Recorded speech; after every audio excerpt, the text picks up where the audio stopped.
Hey everybody, this is Rykard here again, and welcome to my next Pokemon Teams video. If you've never seen one of these videos on my channel before, this series is dedicated to highlighting certain teams that I have come up with or have come up with the help of other viewers and friends on my Twitch stream that either serve to highlight a certain playstyle, are unique just in their aspects of what the Pokemon I bring to them, or in the case of this one and a previous one that I have also done, serve to be a good starting point for people who might be new to a certain tier or just new to competitive battling in general if you follow the traditional singles Smogon format. So in this video, as you can tell right here, this is a team that was meant to be a starter team for the 6th generation OU tier, which is the tier that is currently going on right now. It is considered the standard tier, Pokemon X and Y, Omega Ruby, Alpha Sapphire, that whole thing. And this team, I feel, will serve as a really good benchmark for some people who are looking to get into competitive battles, especially in the most popular tier on the Smogon and the Pokemon Showdown forums. So without any further waiting, let's just get into the different members of the team that I have right now. As you can see right here, I brought a Mega Sableye, a Tentacruel, a Rotomheat, a Clefable, a Landorus, and a Breloom. And all of these Pokemon serve a specific purpose onto my team, so let's get into this right now on the sets and the moves that I have for each of these Pokemon. So when building this team, the first Pokemon that I knew that I absolutely wanted to use was Mega Sableye, mainly because when I was building sets for this Pokemon and posted the Pokemon sets video of Mega Sableye, I realized just how good this thing functions as a defensive wall in the 6th gen metagame, despite my initial skepticism to it, considering the Prankster ability is so useful. However, when this Pokemon does Mega Evolve, it loses the ability Prankster and acquires the Magic Bounce ability, which allows this Pokemon, coupled with its fantastic defense boosts that it gets when it does Mega Evolve, to wall a ton of attackers seen in the current OU tier.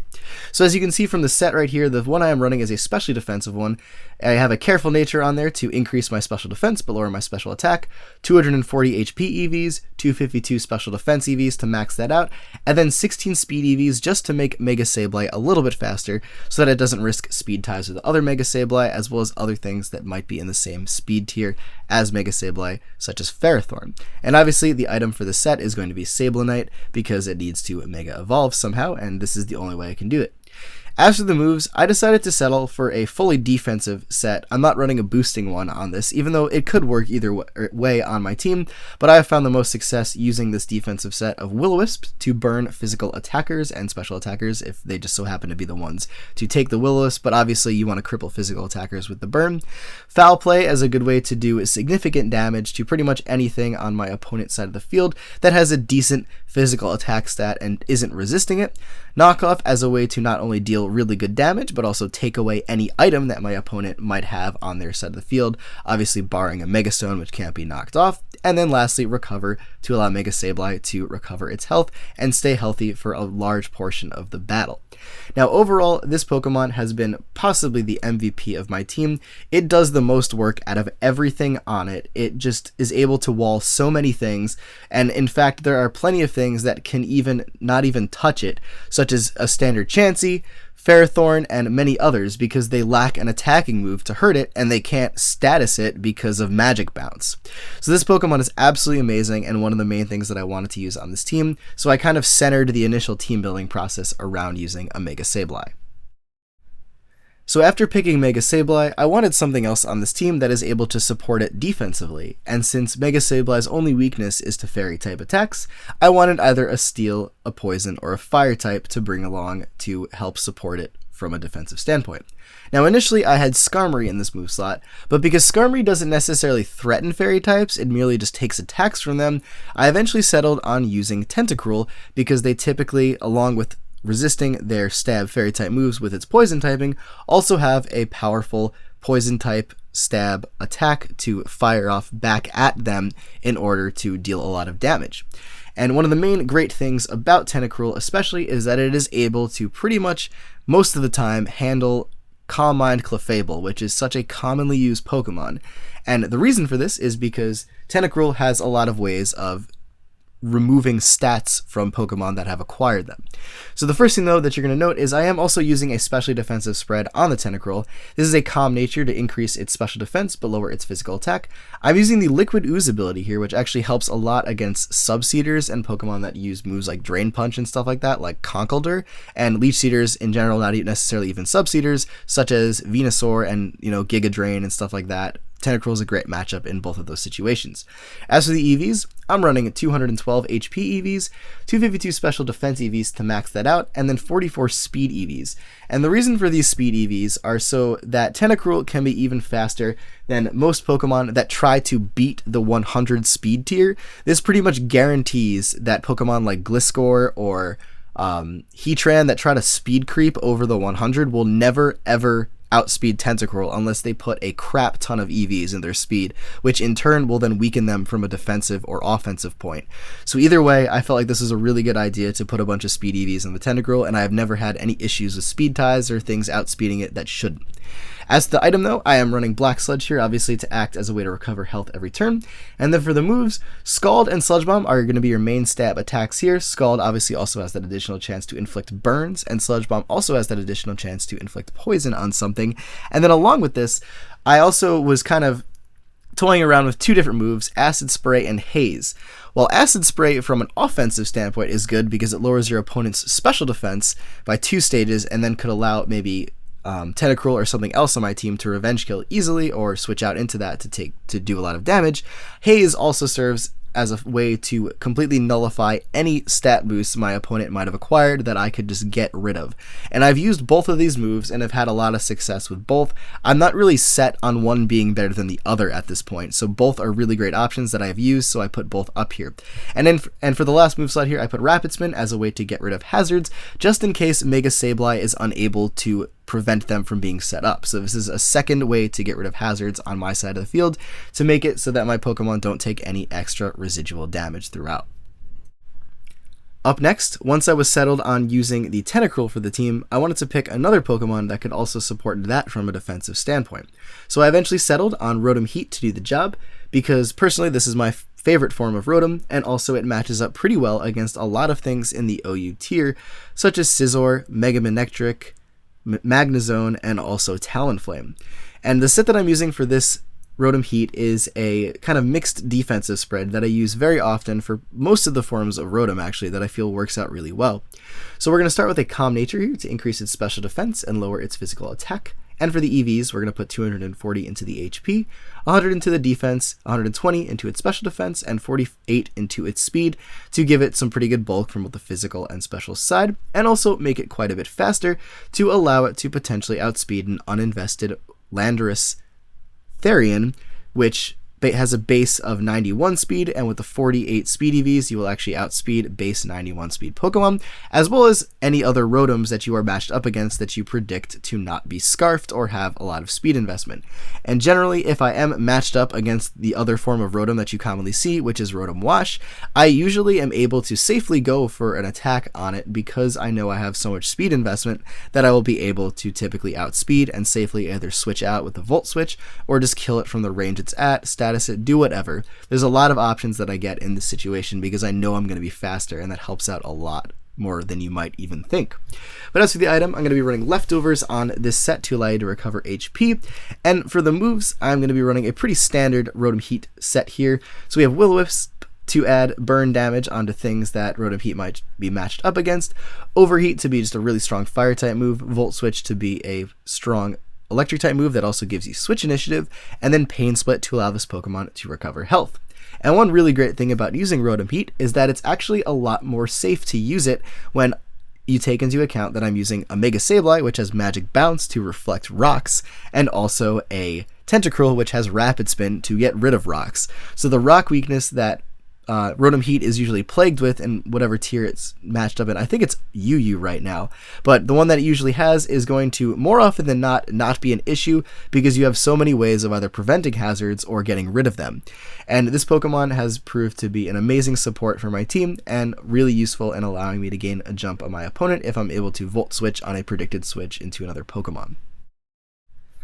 Up next, I needed something on my team to be able to handle the abundance of dragon types in the current OU tier, and it was pretty easy for me to eventually settle on Clefable, considering this is one of the bulkiest and best fairy types in the OU tier.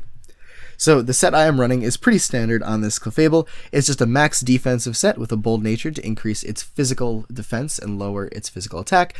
240 HP EVs, 252 defense EVs, obviously to achieve that max defense, and then 16 speed EVs because I personally put speed on everything so that I don't ever run into a speed tie. And then for the item, going with leftovers to allow this Pokemon to recover HP at the end of every turn.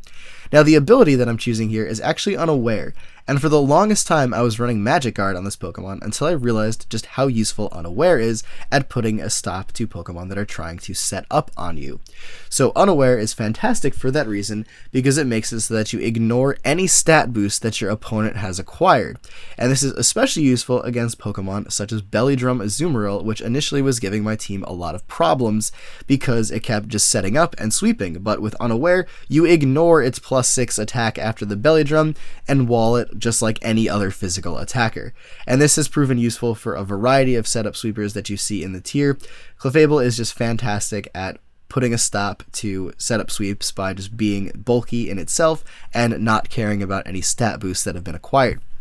As for the moves though, I decided to actually make Clefable my Stealth Rocker, and I am personally a big fan of Pokemon that aren't Rock, Ground, or Steel types that learn Stealth Rock. I don't know why, it seems really unique to me, and Clefable, obviously being such a good Pokemon for dealing with a bunch of Pokemon in the OU tier, having access to Stealth Rock seemed like a really good idea to just run it, and then I wouldn't have to worry about running some other Pokemon to use that move.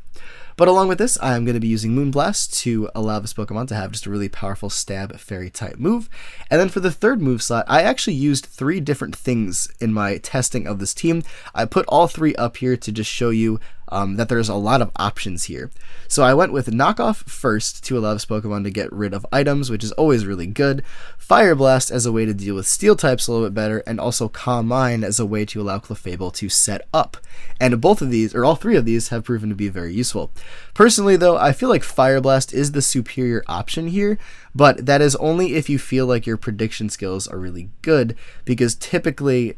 Clefables can pack this move, so if your opponent does switch into or does have a Steel type on their team that would obviously deal super effective damage to Clefable, they would generally think twice about going for Fire Blast, since they typically know that they could potentially take a super effective hit in trying to switch in and deal with Clefable. So you kind of have to play around a little bit with using that move, but Calm Mind is also just a great way, if you get the opportunity to just set up and sweep a team. And for the last move slot, I wanted to run a recovery move. Don't have access to Soft Boiled because you have to use Unaware, and because the other 3 move slots are filled up, I can't run Wish Protect, so Moonlight is the only option that you have to go to in this situation, and it has been a great way for allowing my Clefable to retain its health for a large portion of the battle.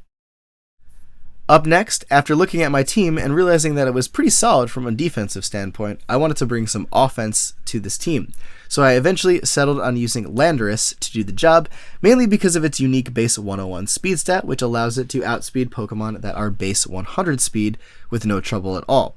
Now unfortunately, a lot of those Pokemon, such as Salamence and Mega Charizard X, also run a stat boosting move to increase their speed. I eventually had to realize that using a Choice Scarf on Landorus is going to be an amazing option for allowing this Pokemon to deal with those setup attackers that are going to be acquiring stat boosts and become increasingly more threatening to my team. So Landorus is definitely able to prove as a reliable offensive check to a lot of setup Pokemon in the OU tier, and also be able to outspeed a number of Pokemon in the tier and hit them for super effective damage that would otherwise outspeed Landorus if it wasn't scarfed, such as the Latias and Mega Manectric and Mega Metagross, among other things. So the EV spread that I'm using on this particular Landorus is a Naive Nature to increase its speed but lower its special defense, the ability Sheer Force to allow this Pokemon to gain increased power on all of its attacks that have a secondary effect while also getting rid of that secondary effect, and then for the EV spread, running 4 attack EVs, 252 special attack EVs, and 252 speed EVs to give it its max special attack and speed possible with the Naive Nature, and just throwing those last 4 points into the attack to allow it to do a little bit more damage with its physical attacks, because at a time I was running actually 2 physical attack moves on this Pokemon. And obviously, because the item is a Choice Scarf, we're going to be locked into these moves as we use them, but each of them serves a specific purpose. So the first one that we're using is Earth Power to just be your main strong stab ground type attack. This thing does so much damage to anything that isn't specially defensive and is able to provide really great super effective type coverage against a number of things in the OU tier. Along with this, I am running Psychic as a way to deal damage to the numerous fighting types and also Mega Venusaur in the tier, and this has been very helpful in dealing with Mega Venusaur especially because that Pokemon is very often a problem for this team, which I will touch on a little bit more on later in this video. Along with that though, I had a third move slot, Syndrome, here where I wasn't really sure to use. HP Ice was really useful in allowing me to take out things that are obviously 4 times super effectively hit by this move, which are actually a number of things in the OU tier because you have a ton of ground dragons or flying dragon or like flying ground, all sorts of stuff is going to be weak or 4 times weak to HP Ice. Even Mega Sceptile, which is, grass dragon, very useful attacking type, and this move was very useful for a really long time. But I also messed around with using Rock Slide for a while, which is additionally boosted by sheer force and is able to allow me to hit other flying types that would otherwise be not taking super effective damage from Hidden Power Ice, and obviously being immune to either Earth Power or not taking a lot of damage from Psychic. So Rock Slide was definitely a really solid secondary option to run here. Both worked really well. Again, it's really up to what you feel is going to work best for how you use this team if you want to. And then in the last moveset, I am running U-Turn here, which allows me to have really good capabilities at scouting opponents if they switch out, and also allow me to deal some pretty solid damage to the Laddies, which are going to be obviously weak to it because they are Psychic types. Since Landorus typically doesn't outspeed Latios or Latias, U-Turn can often be a good way to get a bit of damage on them and grab a kill if they're at a pretty low range of health. So overall, Landorus was basically the main powerhouse of this team that did a ton of damage just from its really good, powerful moves that it has. Finally, for the 6th Pokemon on this team, I eventually settled on Breloom after trying a lot of things like Terrakion, Azumarill, Bisharp, and Scizor. But because I felt like this team really lacked momentum or the ability to gain momentum, I figured that Breloom was the perfect Pokemon to do that because I consider this Pokemon to be momentum incarnate. Pretty much when you are able to safely bring in Breloom, something is going to happen in your favor because your opponent's going to be scared of Spore, among other things, and you could kind of play around that if you have really good prediction skills in order to gain an advantage on your opponent and figure out how to tackle whatever they try to bring into Breloom. So the set that I'm using for this Breloom is a Jolly Nature to increase its speed and lower its special attack, the ability Poison Heal, 252 EVs into its physical attack, 4 into its special defense, and 252 EVs into its speed to max its speed and physical attack, and the item of a Toxic Orb to allow this Pokemon to inflict poison upon itself, and obviously gain all the benefits of Poison Heal. Now, one of the best things about this combination of Poison Heal and Toxic Orb also is that I do not care whatsoever if Breloom's item gets knocked off, because it will gain the benefits of Poison Heal as long as it has already been toxic, and also it does resist knockoff, and this is one of the number 1 Pokemon I switch into immediately if I expect knockoff to come, because Breloom is able to just handle that really easily and then do whatever it needs to from there.